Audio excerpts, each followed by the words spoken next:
बिस्मिल्लाहिर्रहमानिर्रहीम। Welcome to learning career channel. Guys, आज का जो हमारा टॉपिक है वो है फीटल सर्कुलेशन।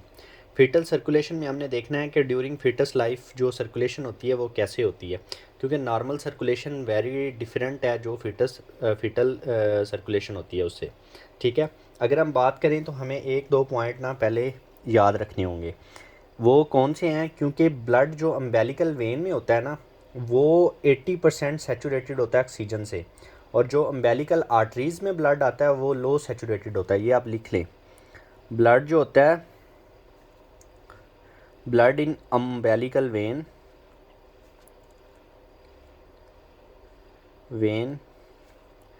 80% सेचूरेटेड होता है। सेचूरेटेड होता है किससे? ऑक्सीजन से। ठीक है, तो जो मतलब कि अम्बेलिकल आर्टरी में होगा ब्लड, आर्टरीज़ में, वो लेस सेचूरेटेड होगा, लेस सेचूरेटेड। ठीक है, तो ये पॉइंट आपको पता होना चाहिए पहले नंबर पे। आफ्टर दैट अगर हम बात करें तो हमारे पास जो सर्कुलेशन है वो प्लेसेंटा से स्टार्ट होती है। प्लेसेंटा से मुराद यानी कि हमारे पास जो है ना, प्लेसेंटा से हमारे पास अम्बेलिकल वेन जो है ना वो ब्लड स्टार्ट करती है, क्योंकि बच्चे में जो है ना हमारे लंग डेवलप नहीं होते, तो वो ऑक्सीजनेटेड ब्लड नहीं दे पाते उसको। तो जो हमारे पास सर्कुलेशन होगी वो हमारे पास प्लेसेंटा के थ्रू होगी। ठीक है, अगर हम इमेजिनरी स्ट्रक्चर ड्रा करें प्लेसेंटा का, फॉर एग्जांपल ये हमारे पास प्लेसेंटा है, प्लेसेंटा। ठीक है, तो प्लेसेंटा से हमारे पास होती है अम्बेलिकल वेन। क्या होती है? Umbilical when. ये हमारे पास जो है ना ऑक्सीजनेटेड ब्लड जो है, मोर ऑक्सीजनेटेड या मोर सेचूरेटेड विद ऑक्सीजनेटेड ब्लड जो है, वो ये लेके जाती है हमारे पास लीवर में। किस में लेके जाती है? लीवर में। ठीक है, लीवर में कुछ ब्लड लीवर को जो है ना, लीवर का मिक्स होता है इसमें, जो कि डीऑक्सीजनेटेड होता है। ठीक है, तो ये पॉइंट आपने याद रखना है। यहाँ पे जो है हमारे पास क्या होगा, यहाँ से हमारे पास एक वो क्या कहते हैं, एक जो हमारे पास ना डक्टस होगा, जिसे हम डक्टस विनोसस कहेंगे। उसके ज़रिए जो है ब्लड इंटर हो जाएगा इन्फीरियर वेना केवा में। ठीक है, तो वो एक आप उसको कह लें कि शंट कह लें, शंट कह सकते हैं हम, कि एक शंट होगा जिसको हम डक्टस विनोसस कहेंगे। उसके ज़रिए जो है ना ब्लड इंटर होगा इन्फीरियर वेना केवा में। ठीक है, तो एक क्या होगा हमारे पास, शंट होगा जिसको हम कहेंगे डक्टस विनोसस। उसके ज़रिए जो है ब्लड हमारे पास इन्फीरियर वेना केवा में इंटर होगा। इन्फीरियर वेना केवा से ब्लड जो है हमारे पास कहाँ पे जाएगा? हमारे हार्ट में नॉर्मल, जिसको हम कहते हैं राइट एट्रियम। ठीक है, राइट एट्रियम, ये राइट वेंट्रिकल होती है, ये लेफ़्ट वेंट्रिकल होती है, ये लेफ़्ट एट्रियम होती है। ठीक है, चलो जी, यहाँ तक तो ब्लड आ गया। ठीक है, प्लेसेंटा से ब्लड आया अम्बेलिकल वेन के थ्रू लीवर में, अम्बेलिकल वेन के थ्रू। यहाँ पे शंट है हमारे पास एक, जिसे हम डक्टस विनोसस कहेंगे। ठीक है, जिसकी वजह से ब्लड हमारे पास इन्फीरियर वेना केवा में आ गया। इन्फीरियर वेना केवा से ब्लड गया राइट एट्रियम में। फर्स्ट पॉइंट, लीवर से कुछ जो ब्लड मिक्स हुआ ऑक्सीजनेटेड ब्लड के साथ, जो डीऑक्सीजनेटेड ब्लड मिक्स हुआ। और सेकंड पॉइंट यहाँ पे ये है कि यहाँ से हमारे पास सुपीरियर वेना केवा भी होगी। सुपीरियर वेना केवा का भी डीऑक्सीजनेटेड ब्लड जो है ना हमारे पास मिक्स होगा इसके साथ। ठीक है, टू टाइप ऑफ मिक्सिंग होगी। ठीक है, अब राइट एट्रियम से जो ब्लड है ना, एक फोरामेन अवेल, जो हमने सेप्टम सेकंडम बनाया था वहाँ पे एक फोरामेन अवेल था, मैंने आपको एम्ब्रियोलॉजी में पढ़ाया। फोरामेन ओवेल के ज़रिए ब्लड राइट एट्रियम से लेफ़्ट वेंट्रिकल, लेफ़्ट एट्रियम में जाएगा। ठीक है, शंट होगा ब्लड। ठीक है, और कुछ ब्लड जो है ना नीचे राइट वेंट्रिकल की तरफ मूव करेगा, कुछ ब्लड। ठीक है, जब ये यहाँ मूव करेगा तो इस फोरामेन ओवेल के ज़रिए जो ब्लड मूव करेगा वो हमारे पास जो है ना मोस्टली ऑक्सीजनेटेड होगा, जो कि हमारे पास हार्ट तक पहुँचेगा। ठीक है, अब जो है लेफ़्ट एट्रियम से ब्लड जो है ना नीचे लेफ़्ट वेंट्रिकल में आएगा। ठीक है, और जो राइट वेंट्रिकल, नॉर्मल सर्कुलेशन में क्या होता है, लेफ़्ट वेंट्रिकल से ब्लड आयोटा में जाता है और राइट वेंट्रिकल से ब्लड पल्मोनरी आर्टरी में जाता है। अब जो ब्लड राइट वेंट्रिकल से पल्मोनरी आर्टरी में जाएगा ना, वो अब आपको पता है कि लंग्स जो है ना वो हमारे फुली फंक्शनल नहीं होते, बच्चे में जो है ना फुली फंक्शनल नहीं होते, कोलैप्स होते हैं लंग्स। तो कुछ ब्लड उधर जाएगा, दूसरा ब्लड मिक्स हो जाएगा एक शंट के ज़रिए एओर्टा में। अब वो शंट का नाम क्या होगा, उसे हम कहेंगे डक्टस आर्टरियोसिस। उस शंट को क्या कहेंगे, डक्टस आर्टरियोसिस। ठीक है, तो उस शंट के ज़रिए अयोर्टा के साथ मिक्स हो जाएगा, अयोर्टा में ब्लड चला जाएगा शंट के ज़रिए। ठीक है, और देन अयोर्टा से हमारे पास अगेन जो है अम्बेलिकल आर्टरीज़ जो हैं, ये अम्बेलिकल आर्टरीज़ हैं, वो ब्लड प्लेसेंटा को सप्लाई करेंगे। ये बहुत सिंपल है। ठीक है, इसको आपने याद रखना है, ये अयोर्टा है हमारी। ठीक है, ब्लड प्लेसेंटा से अम्बेलिकल वेन के थ्रू गया लीवर में। लीवर में एक शंट जिसे हम डक्टस वेनोसस कहेंगे, उसके ज़रिए ब्लड इन्फीरियर वेना केवा में गया। इन्फीरियर वेना केवा से ब्लड राइट एट्रियम में गया, राइट एट्रियम से सुपीरियर वेना केवा से भी बॉडी से ब्लड कलेक्ट हुआ अपर का, और इन्फीरियर वेना केवा ने नीचे वाले हमारे लोअर लिम्स अब्डोमेन एक्सट्रीमिटीज़ का ब्लड भी जो है ना कलेक्ट किया। आफ्टर दैट राइट एट्रियम से ब्लड, यहाँ पे ऑक्सीजनेटेड ब्लड होगा, कुछ ब्लड जो है ना शंट होकर लेफ्ट एट्रियम में चला जाएगा और कुछ माइनर सा ब्लड राइट वेंट्रिकल में जाएगा। ठीक है, और ऊपर से सुपीरियर वेना के वाला भी ब्लड इधर राइट वेंट्रिकल में जाएगा।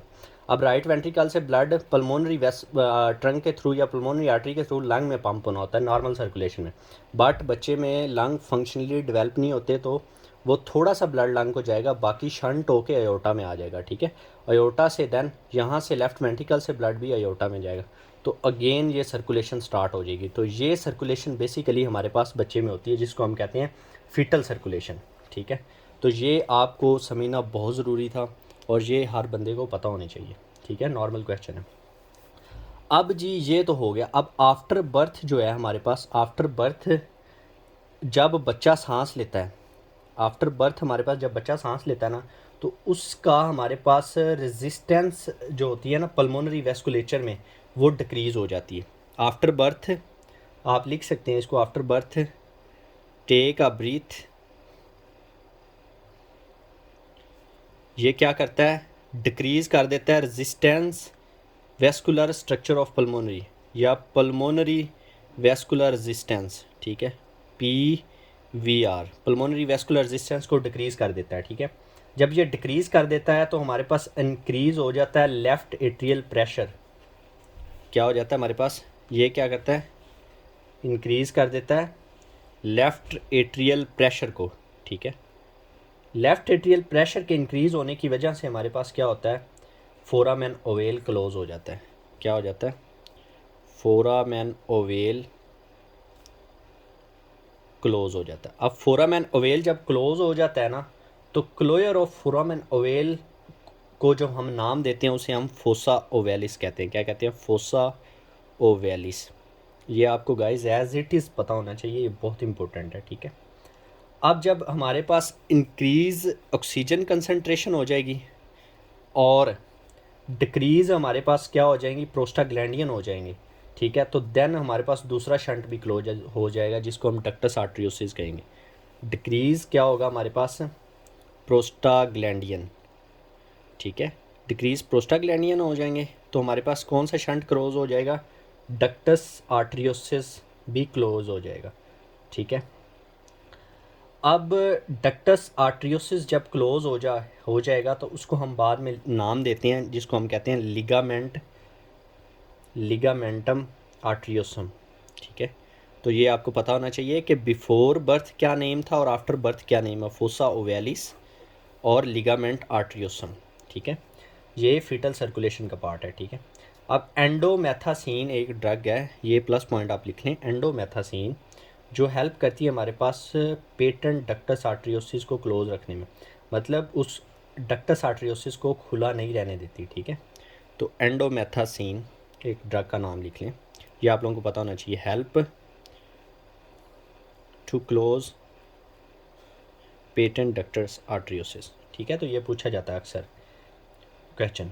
आफ्टर दैट हमारे पास, हमने ऊपर पढ़ा कि हमारे पास जब इंक्रीज़ ऑक्सीजन कंसनट्रेशन होगी, डिक्रीज़ प्रोस्टाग्लैंडियन होंगे, तो हमारे पास ये डक्टस आर्टरियोसम क्लोज होगा। ठीक है, तो अगर हमारे पास प्रोस्टाग्लैंडियन मतलब ज़्यादा होंगे तो वो इसको डक्ट को ओपन भी रख सकते हैं। ठीक है, तो हमारे पास partial pressure of oxygen decrease होगा तो हमारे पास डक्टस आर्टरियोसिस ओपन ही रहेगा।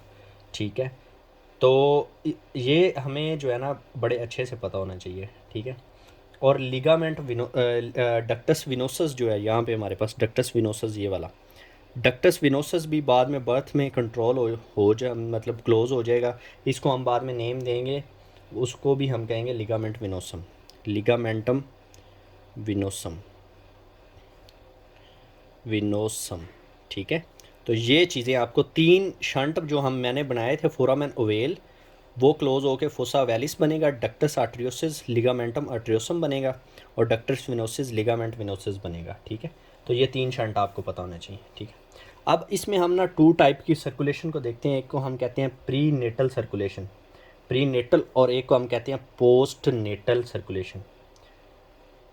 प्री नेटल सर्कुलेशन क्या कहते हैं? प्री नेटल मतलब बिफोर द बर्थ। ठीक है, इसमें हमारे पास क्या होता है, right atrium increase, right atrium increase, pressure जो है ना इंक्रीज होता है राइट एट्रियम का। ठीक है, और राइट वेंट्रिकल का भी इंक्रीज होता है। ठीक है, राइट वेंट्रिकल का भी क्यों होता है? क्योंकि हमारे पास रेजिस्टेंस इंक्रीज होती है, बिकॉज रेजिस्टेंस जो हमारे पास वो इंक्रीज होती है पल्मोनरी वेस्कुलर प्रेशर की। ठीक है, पल्मोनरी वेस्कुलर रेजिस्टेंस इंक्रीज होती है, रेजिस्टेंस इंक्रीज होती है पल्मोनरी वेस्कुलेचर की।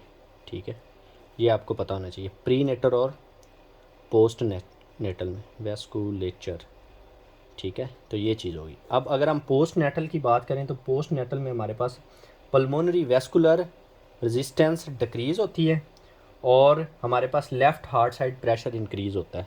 क्या होता है? लेफ़्ट हार्ट साइड प्रेशर जो है ना इंक्रीज़ होता है। ठीक है, तो ये आपको पता होना चाहिए। तो हमारा फोरामेन ओवेल क्लोज हो जाता है, foramen ovale close. Thank you so much for guys watching my video. अगर आप लोगों को अच्छी लगी हो ज़रूर कमेंट में बताएं, लाइक सब्सक्राइब एंड शेयर करें।